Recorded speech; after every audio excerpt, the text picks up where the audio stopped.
crystal chandelier above table 12 cast fractured light across white linen as Maya Richardson balanced 3 plates along her forearm.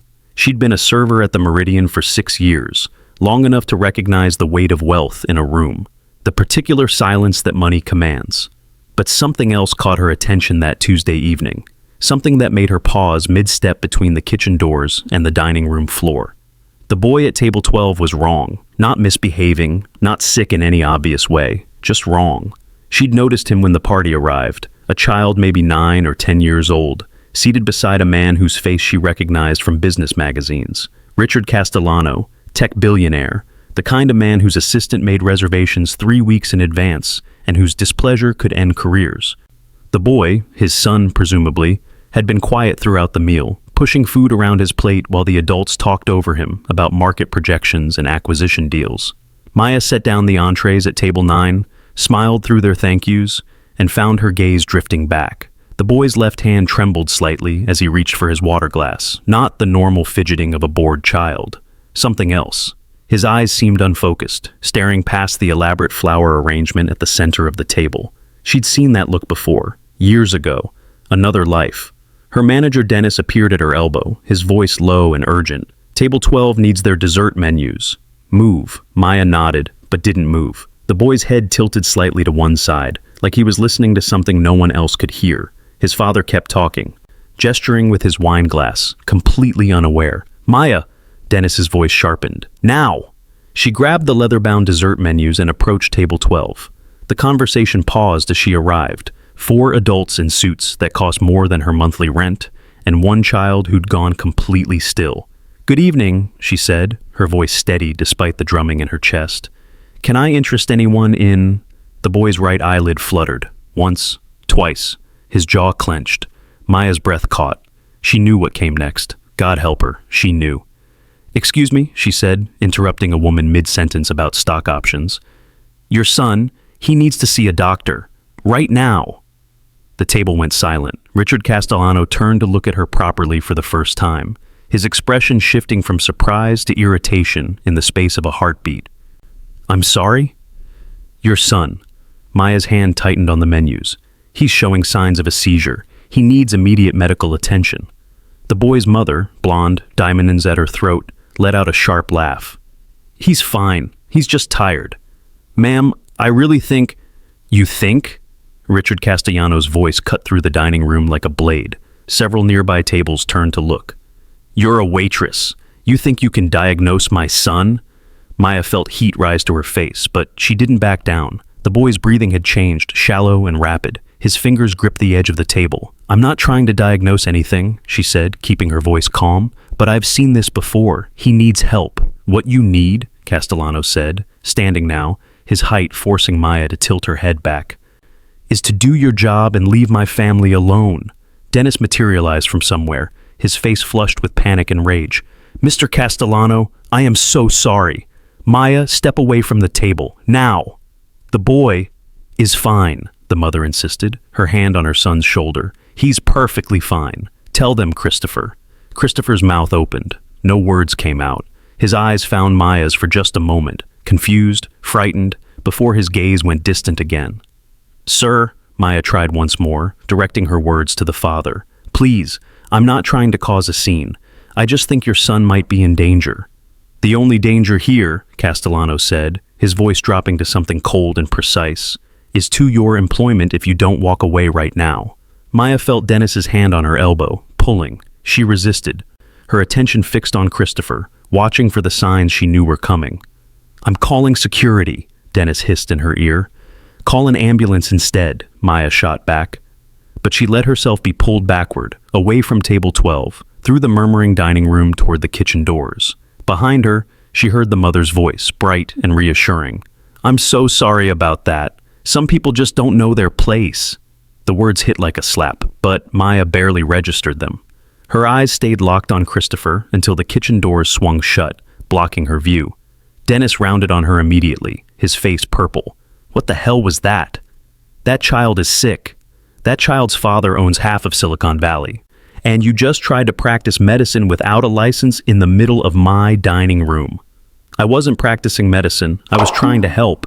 You were trying to get us sued. Dennis jabbed a finger toward the back office. Get your things. You're done for the night. Maybe done permanently, depending on whether Mr. Castellano decides to press charges for harassment. Maya's hands shook as she untied her apron. He's going to have a seizure, Dennis. That boy is going to collapse, and no one's doing anything about it. That's not your problem.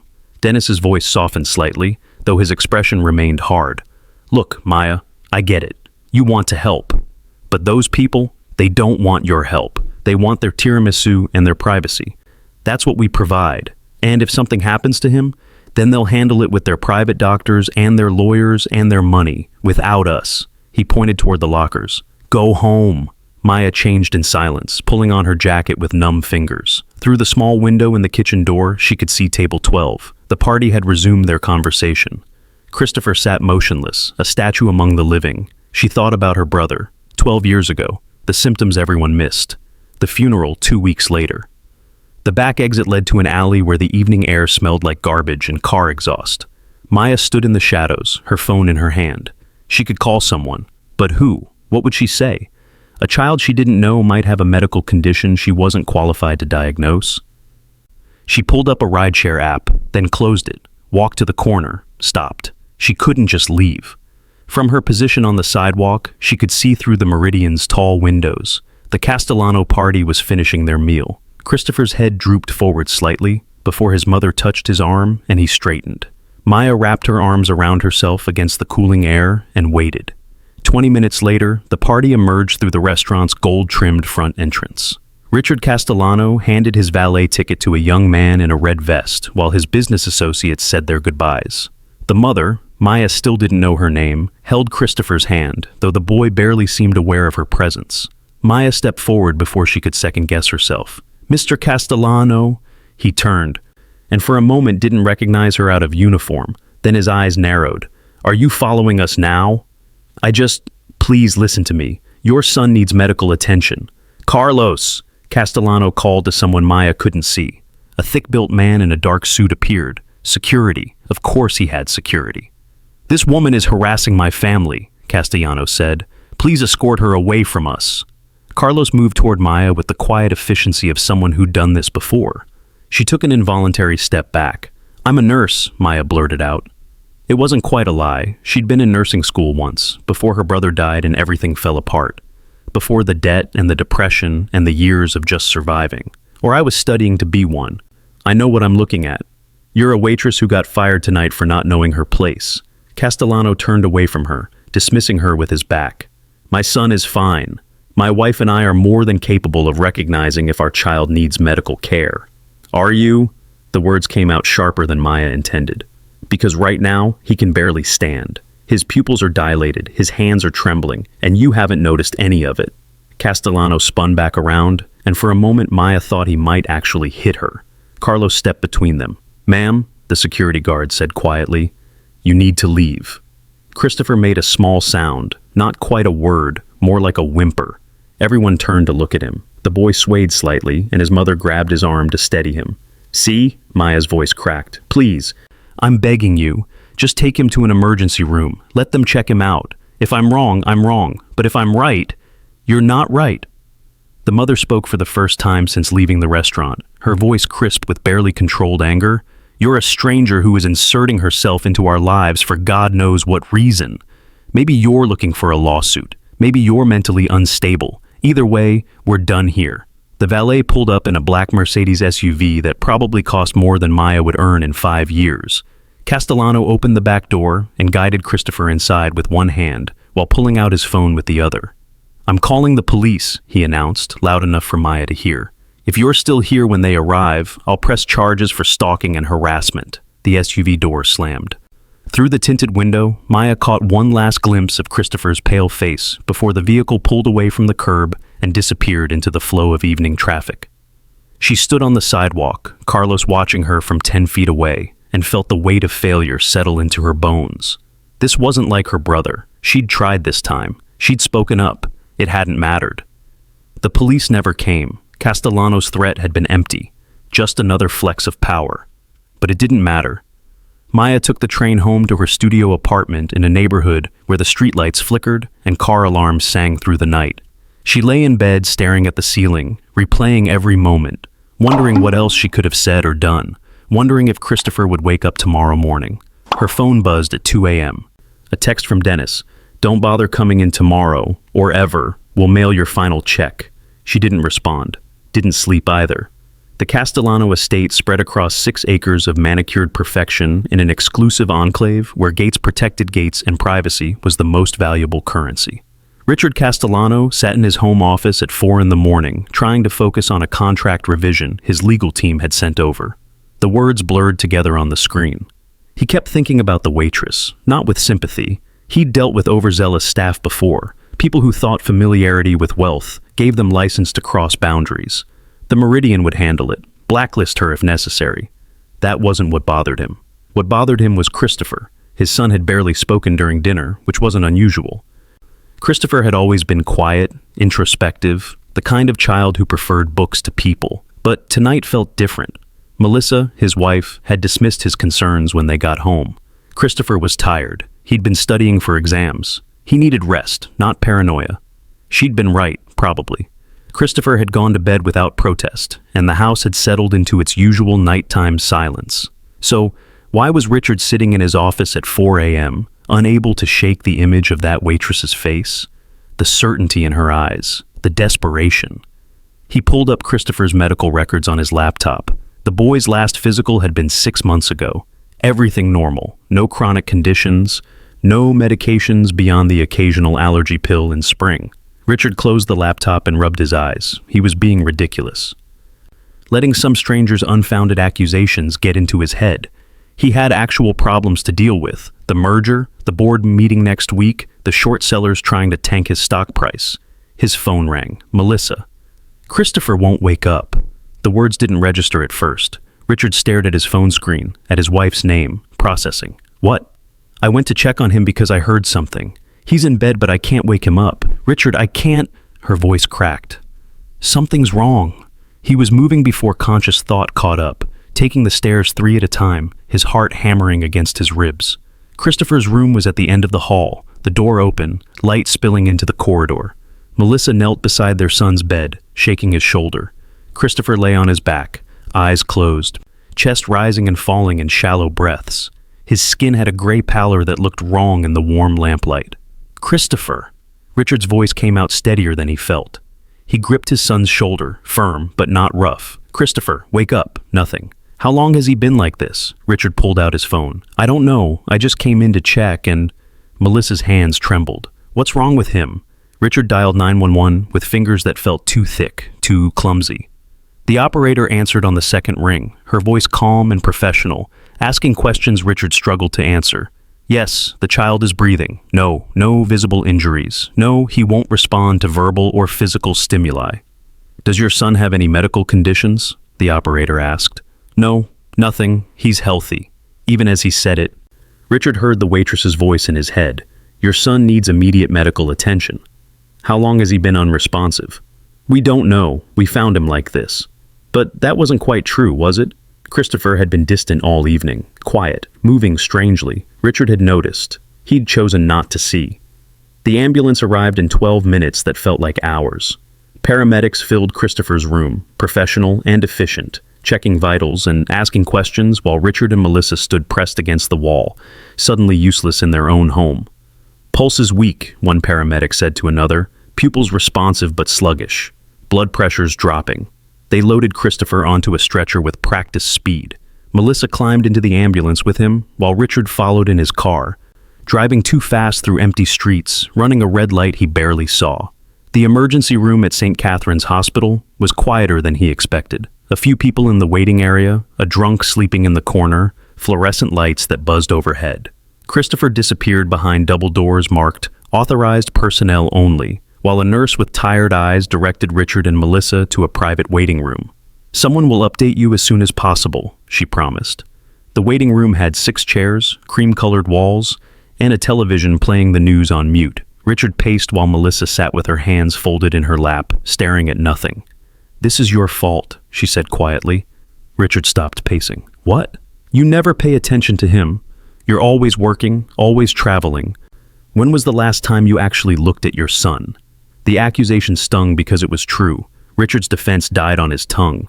That woman tried to tell us, Melissa continued, her voice hollow. That waitress. She tried to warn us and we... Her voice broke. God, Richard, what if she was right? What if we ignored something serious because we were too proud to listen?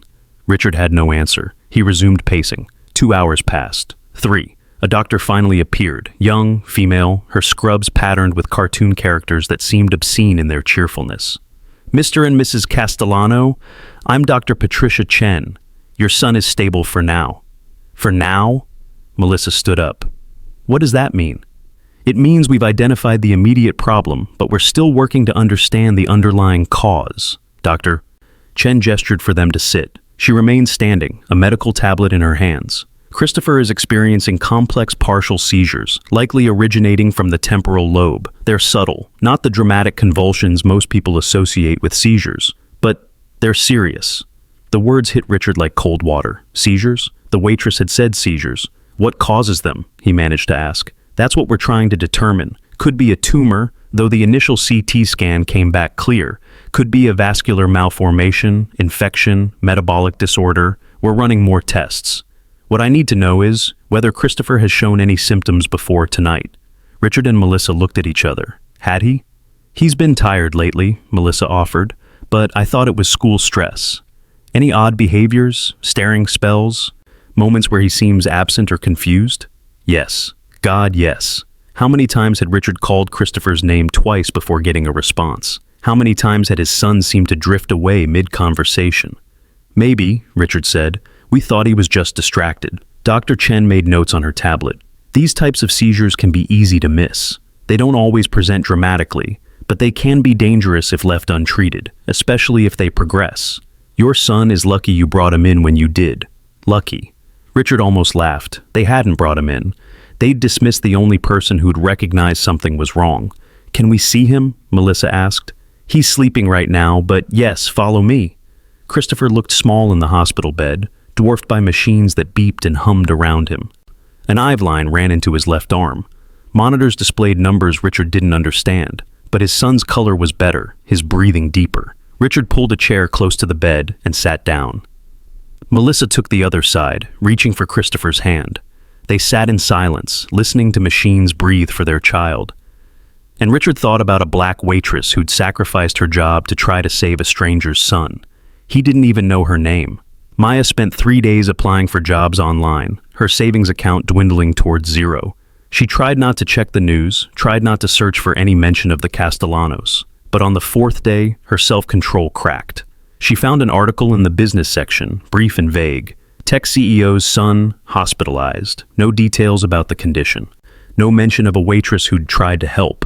Just a statement from the family requesting privacy. At least he was alive. She closed her laptop and stared at the wall of her apartment, at the frame photo of her brother that she'd hung there years ago. Marcus.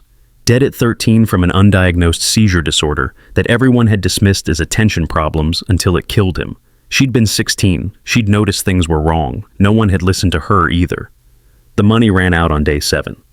Maya sold her television, some jewelry she never wore, books she'd collected over years.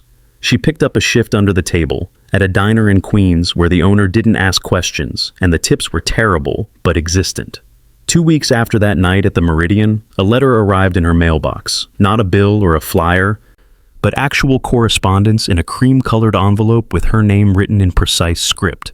No return address. Inside was a check for $50,000 and a handwritten note on heavy cardstock. Ms. Richardson, I need to speak with you. Please call the number below at your earliest convenience. Richard Castellano. Maya read the note 3 times, looked at the check, $50,000, made out to her, signed in blue ink, held it up to the light like it might be fake. Her first instinct was suspicion. Rich people didn't give away money. They were buying something. Her silence, probably. Maybe her testimony in case someone tried to sue them for negligence. Her second instinct was to tear the check in half and throw it away. Her third instinct, the one that won after she looked at her bank balance and her overdue rent notice, was to call the number. A man answered on the first ring. Not Castellano, his assistant probably. Ms. Richardson, thank you for calling. Mr. Castellano would like to meet with you tomorrow if possible. He can send a car. I can take the train, Maya said. Of course. Would 11 a.m. at his residence work for you? His residence, the estate, where his security guard had nearly removed her from the sidewalk. Sure, Maya said, because what else was she going to say? She spent the rest of the day and most of the night arguing with herself about whether to go. The check sat on her kitchen counter, undeposited, hush money, had to be. But $50,000, $50,000. She could pay off her student loans from the nursing program she'd never finished. Could cover rent for a year while she figured out what came next. Could maybe finish her degree, or she could maintain her dignity and stay poor. It wasn't a hard choice. Maya hated that it wasn't a hard choice. The train ride to the Castellano estate took 90 minutes and required 2 transfers. Maya arrived in a neighborhood where every house hid behind walls or hedges, where the sidewalks were empty and the air smelled like money, fresh-cut grass and expensive flowers. The gate at the Castellano property was wrought iron, topped with security cameras. Maya pressed the intercom button. Yes? A woman's voice, disembodied. Maya Richardson, I have an appointment. The gate swung open silently. The driveway curved through landscaped gardens toward a house that looked more like a museum, all glass and stone, modern architecture that probably had a name she didn't know. A different man than the night at the restaurant, not Carlos, waited at the front door in a suit that fit too well to be off the rack. Ms. Richardson, this way, please. She followed him through a foyer with marble floors, past art that might have been famous, into a sitting room that overlooked a pool and gardens that seemed to go on forever. Everything was white or cream or the palest gray, carefully curated to look effortlessly expensive. Richard Castellano stood when she entered. He looked different than he had at the restaurant. Smaller somehow, or maybe just more human. His shirt was wrinkled. His eyes were red-rimmed. Ms. Richardson, thank you for coming. He gestured to a chair. Please, sit. Maya remained standing. I got your check. I hope it's sufficient. If not, why did you send it? Castellano ran a hand through his hair. The gesture made him look younger, uncertain. Because you saved my son's life, and I got you fired. It seemed like inadequate compensation for either thing, but I didn't know what else to do. How is he?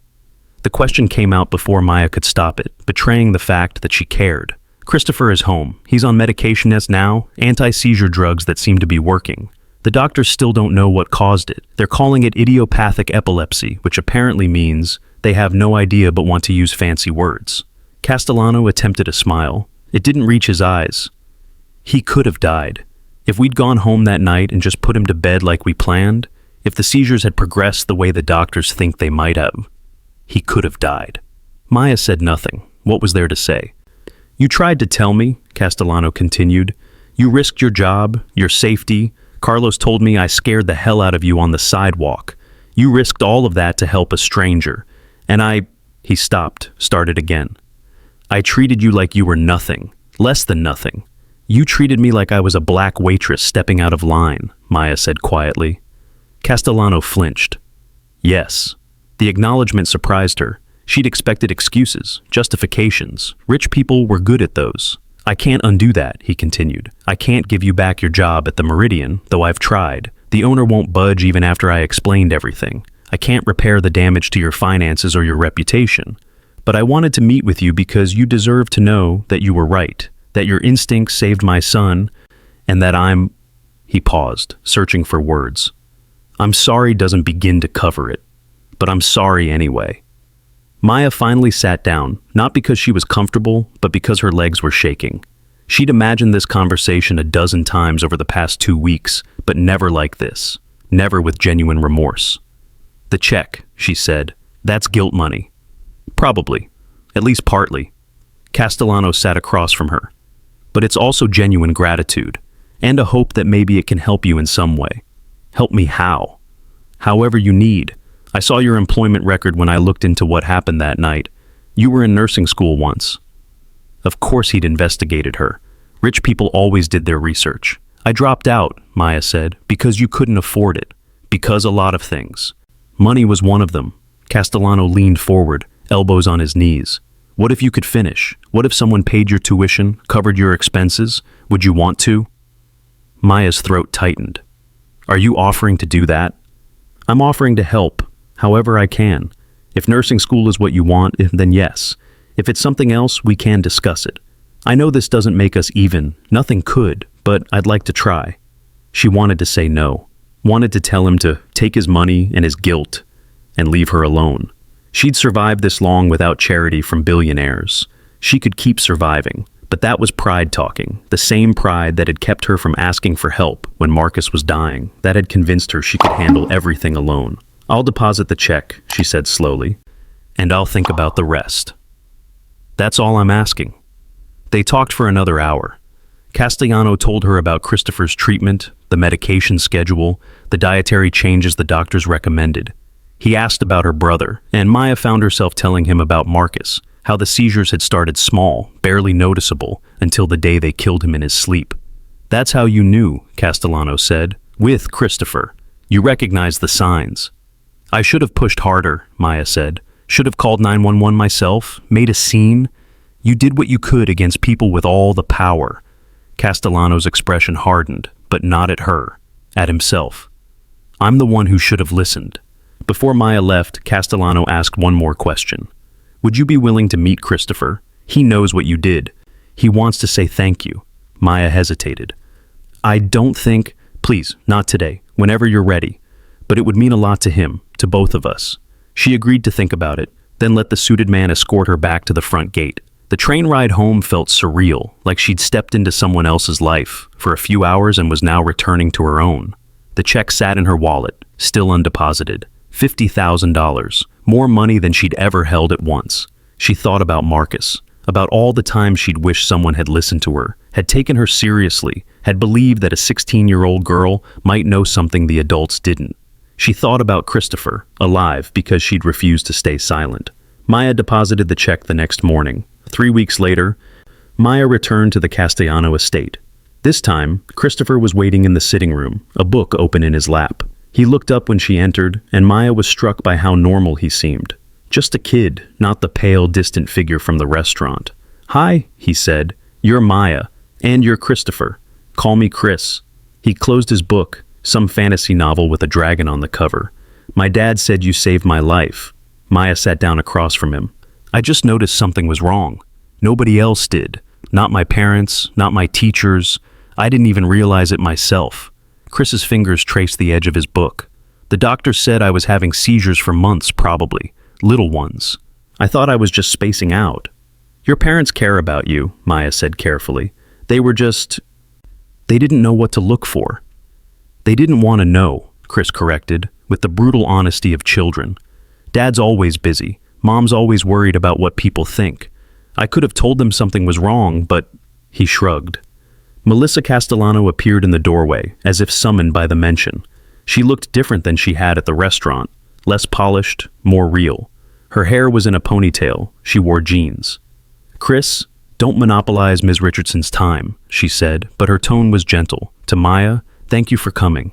Would you like some tea?"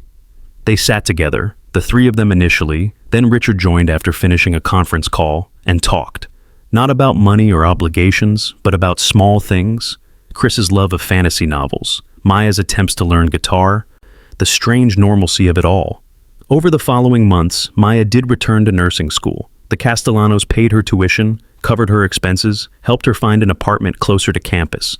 It could have felt like charity, like she was being bought. But Richard had been careful to structure everything as a scholarship, administered through his family foundation, complete with requirements that Maya maintain certain grades and volunteer hours. She earned it. That mattered. Chris's medication stabilized his condition. He had occasional breakthrough seizures, small ones, nothing like that night, but they were manageable. He started seeing a therapist to deal with the anxiety that came with his diagnosis. He talked to his parents more, they listened more. Maya didn't see the Castellanos often after that. A dinner every few months. Updates by text. She was busy with school, with clinical rotations, with building the life she'd thought she'd lost. But on the day she graduated, they were there. Richard, Melissa, and Chris sitting in the audience while Maya walked across the stage in her cap and gown, accepting her degree. Afterward, in the parking lot, Chris handed her a card. "It's from all of us," he said. Inside was a note in 3 different handwritings. "You gave us back our son. We hope we've helped give you back your future. Thank you for refusing to stay silent. With gratitude and respect, Richard, Melissa, and Christopher." Maya's eyes burned. She hugged Chris, then Melissa, then, awkwardly, Richard. I'll be working in the ICU at St. Catherine's, she told them, starting next month. We know, Richard said. We asked. He smiled when he said it. And Maya laughed. 2 years passed. Maya became an RN, specialized in neurology, worked night shifts at St. Catherine's, and saved lives. Some of her patients reminded her of Marcus. Some reminded her of Chris. She treated them all with the fierce attention of someone who knew what it meant to be overlooked. The Castellanos stayed in touch. Christmas cards, occasional texts. Chris started high school, joined the debate team, talked about wanting to study medicine. Richard restructured his company to spend more time at home. Melissa went back to school herself, studying social work. They changed, the way people sometimes do when they're forced to confront their own blindness. On the 3rd anniversary of that night at the Meridian, Maya received a phone call. Richard, I'm pulling together a foundation, he said without preamble. Medical advocacy and education, focused on recognizing rare symptoms and neurological disorders in children, especially in communities where parents might not have access to specialists. That's good, Maya said. Important. I want you on the board, not as a token, as a co-founder. Your name, your expertise, your input on everything. Maya was silent for a moment. Why? Because you know what it's like to see something everyone else misses, to be dismissed because of who you are. The foundation needs that perspective. I need that perspective. He paused. Also because you are brilliant and dedicated, and I think we could help a lot of kids together. I'll need to think about it. Take your time. She did think about it, for 3 days. Then she called him back and said yes. The Marcus and Christopher Foundation launched 6 months later. They funded research, trained emergency responders and teachers to recognize subtle seizure symptoms, provided free screening clinics in underserved communities. Maya split her time between the ICU and the foundation, burning through days and nights, fueled by coffee and the memory of a 13-year-old boy who died because no one was listening. On the day they opened their 5th clinic, this one in the neighborhood where Maya had grown up, she stood in front of a small crowd of doctors, nurses, community leaders, and families. Richard had offered to speak, but she'd asked to do it herself. My brother Marcus died when I was 16, she began. He had epilepsy. We didn't know until it was too late. For months, I watched him change, watched him struggle, and I tried to tell people something was wrong, but I was just a kid, and we were just a poor family in a poor neighborhood, so nobody listened. She found Chris in the crowd. He was 15 now, tall and serious, his medication keeping him healthy and his future wide open. Years later, I saw those same symptoms in someone else's child. I was a waitress then, someone with even less authority, even less reason to be taken seriously. But I'd learned something between my brother's death and that moment. I'd learned that speaking up, even when no one wants to hear you, is the only thing that matters. Because maybe nobody listens. Maybe you lose your job and your dignity and people treat you like you're crazy. But maybe you save a life. She looked at Richard and Melissa, at the parents in the audience holding their children's hands. This foundation exists because a lot of people had to learn hard lessons. Because privilege and power can make you blind. Because intuition and expertise can come from unexpected places. We're here to make sure that the next time someone sees what everyone else misses, they're heard, believed, respected. The applause was modest. This wasn't that kind of crowd. But afterward, parents approached her with questions, with gratitude, with their own stories of being dismissed and ignored. Maya listened to everyone. At the end of the night, as they locked up the clinic, Chris appeared at her side. That was a good speech, he said. Thanks. I've been thinking about medical school, neurology specifically. Maya smiled. You'd be good at it. I want to be like you, Chris said simply. Someone who pays attention. They walked out together into the evening air. Richard and Melissa were waiting by the car, talking quietly. The neighborhood was familiar to Maya. The sounds, the smells, the way the streetlights flickered. This was where she'd grown up, where Marcus had died, where she'd learned that being right didn't matter if you didn't have the power to make people listen. But things changed, sometimes slowly, sometimes only after pain and loss and confrontation. But they changed. Richard caught her eye and nodded. Respect, recognition, partnership. Not savior and saved, just two people who had learned from their mistakes and were trying to do better. Maya nodded back. Then she got in her car and drove home, ready for the next shift, the next patient, the next moment when someone who looked like her would have to fight to be heard, ready to make sure they were.